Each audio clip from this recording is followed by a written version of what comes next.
Hey friends! Petit disclaimer, cette vidéo a été filmée bien avant qu'il y avait toutes ces histoires de tarifs avec les États-Unis.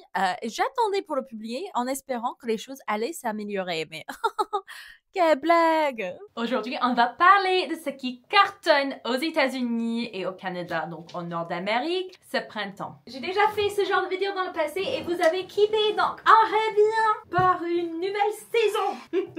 Je compte en faire pour chaque saison cette année et peut-être dans les années dans l'avenir aussi si ça continue de bien marcher ce genre de vidéo. Mais c'est amusant, je trouve, de parler de ce qui est un peu tendance, ce qu'on voit un peu de partout dans les différents pays. N'hésitez pas surtout de dire en commentaire ce que vous voyez chez vous qui commence à être vraiment à la mode ou pas. It's really fun. Première tendance! Il faut que j'en fasse le blague parce que je sais que les États-Unis en ce moment, politiquement, c'est problématique, on va dire. Une chose qui est à la mode, Les Misérables. Do you hear people sing the song of angry men? It is the music of a people who will not be slaves again. Quand je fais sur mon fil TikTok, il y a tellement de vidéos qui sont faites avec des chansons du musical, du comédie musicale de Les Misérables, des chansons de révolution, de guerre et tout ça. Bon, on a parlé politique, mettons les choses lourdes de côté. Il fallait que je donne ce disclaimer avant de démarrer parce que je vois les actualités, je sais comment ça se passe. Mais on va parler des choses qui sont beaucoup moins stressantes. Et on va parler des tendances qui sont un peu plus maquillage, mode, etc. Numéro 1, les lip tints, donc les teintures pour les lèvres. Il y a plusieurs versions, mais il y en a deux qu'on voit souvent. C'est des lip tints classiques. Voilà, vous le mettez, ça s'estompe au fur et à mesure de la journée et ça laisse une teinture. Mais vous avez également une sorte de teinture que vous mettez sur des lèvres, ça fait bien peur et puis vous l'enlevez ensuite. J'ai testé pas mal de teintures pour les lèvres. Actuellement sur mes lèvres, j'ai juste une baume à lèvres. Je le mets bien avant parce que le truc avec ça, c'est qu'il faut pas du tout avoir des lèvres sèches ou la peau morte. Si vous avez la peau morte, l'application va être morte. Ça va être trop moche. Donc on l'applique un peu partout sur les lèvres comme ça. Je fais globalement et puis je défine les contours des lèvres après. Vous êtes prêts? Les lèvres ils collent un peu ensemble. C'est prêt pour être enlevé. Je vais faire comme ça avec une lèvre et ça commence à peler toute seule. Le look final! Tada! Numéro 2, les t-shirts ou les débardeurs qui ont les petites nœuds devant et on voit le pot à travers. Ça, c'était quelque chose qui était déjà à la mode un peu l'année dernière pour l'été, printemps. Je n'étais pas sûre si ça allait être un mode de saison ou si c'était quelque chose qui allait continuer. Mais on le voit vraiment de partout ce printemps. Même dans les magasins où je ne l'ai pas vu l'année dernière, il y en a beaucoup plus des personnes avec des différentes morphologies et tout qui testent cette trend, cette tendance. Et moi, j'aime plutôt bien. Le prochain est une tendance.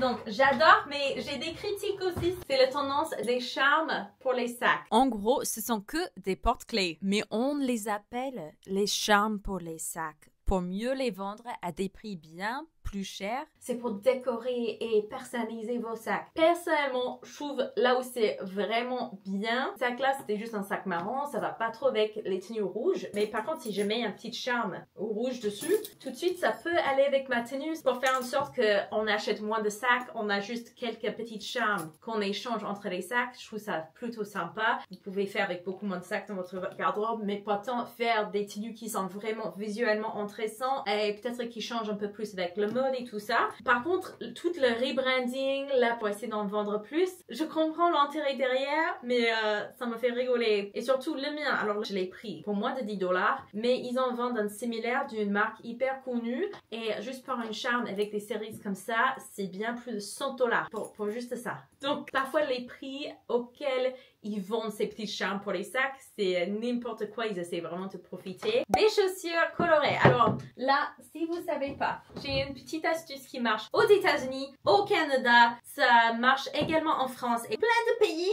Des chaussures pour enfants sont beaucoup moins chères que les chaussures pour les adultes. C'est assez courant comme tendance.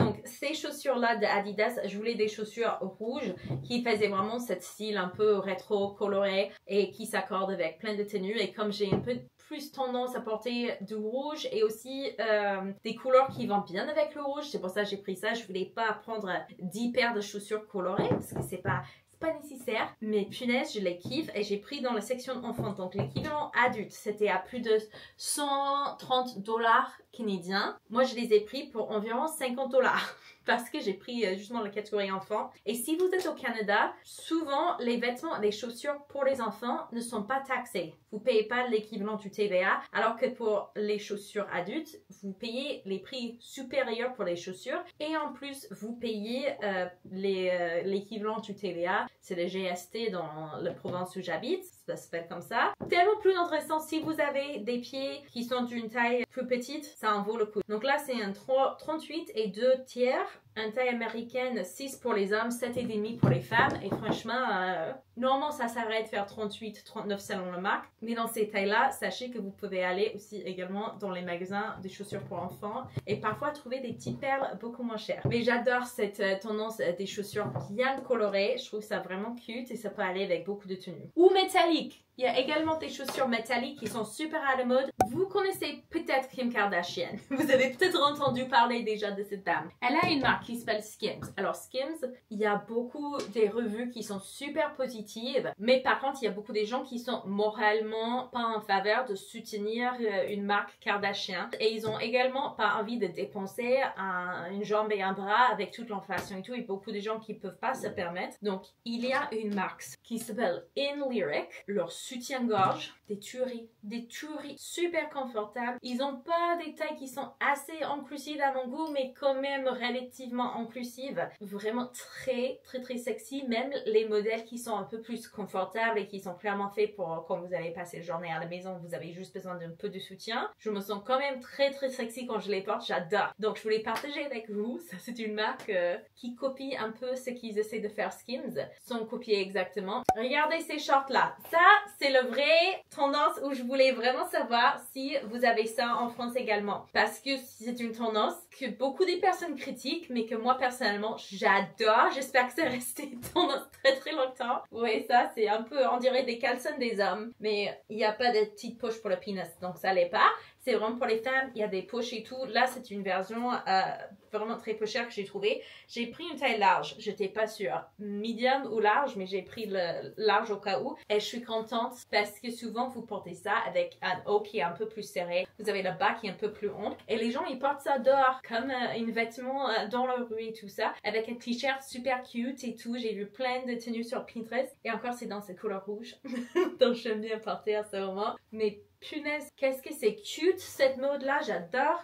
Mais j'arrive mal à imaginer des gens en France en train de sortir en ce qui ressemble à un caleçon de mec. Donc dites-moi, j'espère que j'ai tort et que c'est bien la mode chez vous aussi parce que punaise, c'est hyper confortable. Et les looks colorés que les gens ils arrivent à faire avec, ça me fait rêver. Les ongles, comme ça, les press-ons, ça s'appelle. Les petits ongles qu'on peut faire à la maison, on les applique comme ça. Ça devient de plus en plus à la mode. Je vois sur mon TikTok surtout tellement des gens qui en parlent avec des astuces pour qu'on faire pour que ça tienne longtemps. J'ai suivi toutes les astuces et maintenant mes faux ongles, ça me dure minimum une semaine, parfois 2, avant que ça commence à décoller. Il y a beaucoup de gens qui ne peuvent plus aller chez l'esthéticien pour les faire parce que c'est juste tellement hors prix. Les esthéticiens, ils étaient obligés d'augmenter leur prix parce qu'il y a tout qui augmente, donc c'est normal. Mais parfois, pour faire un équivalent de ça, dans certains salons, ça va vous coûter genre 120$. Alors faire à la maison, c'est moins de 20$. Et donc, avec l'inflation, le fait que ça soit un petit plaisir et c'est pas du tout quelque chose de obligatoire pour bien vivre, c'est un luxe. Et il y a de plus en plus de marques qui se lancent en faisant des faux ongles. Ici, on a Sally Hansen qui en fait. Là, c'est Glamnetic que je porte. C'est la première fois que je teste les Glamnetic. On a BT Artbox Nails, OPI. Eux, ils en font également, mais vraiment beaucoup des marques. Et franchement, quand je les fais, je les regarde en suivant des tutos. J'ai même pas envie d'aller dans le salon. Si j'avais l'opportunité, j'avais un gros budget pour faire ça régulièrement, pourquoi pas, pour se faire plaisir. Mais si vous avez vraiment pas le budget, ça peut être une bonne option. Les nœuds papillons, une petite tendance qu'on voit de partout. On le voit sur les t-shirts, on le voit sur les vêtements, on le voit beaucoup dans les bijoux également. Et il y a une dernière tendance dont il y avait même un article qui est écrit dans un journal très sérieux aux États-Unis. Et c'est par rapport à cette tendance de littératie pour les femmes, que surtout C'est hyper tendance pour les femmes de lire en ce moment. On a ce qu'on appelle Book Talk, donc c'est sur les réseaux sociaux, que ce soit Instagram ou TikTok. Et c'est une groupe des personnes, un mouvement, et c'est typiquement les femmes qui les font, mais des vidéos où on parle des livres, on donne envie à l'audience de lire. Par contre, cette tendance n'a pas suivi avec les hommes. On voit que les hommes aux États-Unis en particulier, qui lisent de moins en moins. Ça commence à être un truc, c'est vu comme féminin de lire des livres. Je sais à quel point ça semble ridicule, mais écrire des livres, lire des livres, ça commence à être tellement associé avec des femmes et ça commence à être du coup, comme il y a beaucoup des personnes qui ont un misogyne vraiment très profond et ils ne se rendent même pas compte, ils commencent à dire ouais mais lire, être éduqué, c'est un truc pour des meufs ça. Donc... c'est un problème qu'ils essaient de chercher des solutions. Aux États-Unis, j'ai une copine qui est professeure d'anglais dans les lycées américains. Mais pour elle, c'est un lycée où c'est que des garçons, c'est un lycée privé. Et elle a dit motiver les garçons pour lire même un livre par an. C'est extrêmement difficile. Bref, c'est très problématique. Avec presque toutes mes copines américaines, très souvent, elles proposent des livres qu'on va toutes lire ensemble et puis on revient pour avoir une discussion sur vidéo par rapport à ce qu'on pensait du livre. Socialement, c'est un moyen qui est relativement simple et relativement abordable vu que les bibliothèques aux États-Unis et au Canada sont gratuites. Et chacune peut faire à son propre rythme et puis on se rejoint pour en parler et tout. Ça fait un acte social qui est vraiment très épanouissant. Voilà les tendances pour printemps 2025 aux États-Unis. Dites-moi s'il y a une tendance que vous trouvez complètement dingue ou si justement il y a des tendances que vous allez peut-être suivre, s'il y a des tendances qui sont différentes en France, etc. Ça m'intéresse beaucoup d'en savoir ce que vous en pensez sur ces sujets-là. N'oubliez surtout pas de vous abonner et de cliquer sur la cloche pour que vous ne ratiez pas la prochaine vidéo. Ciao!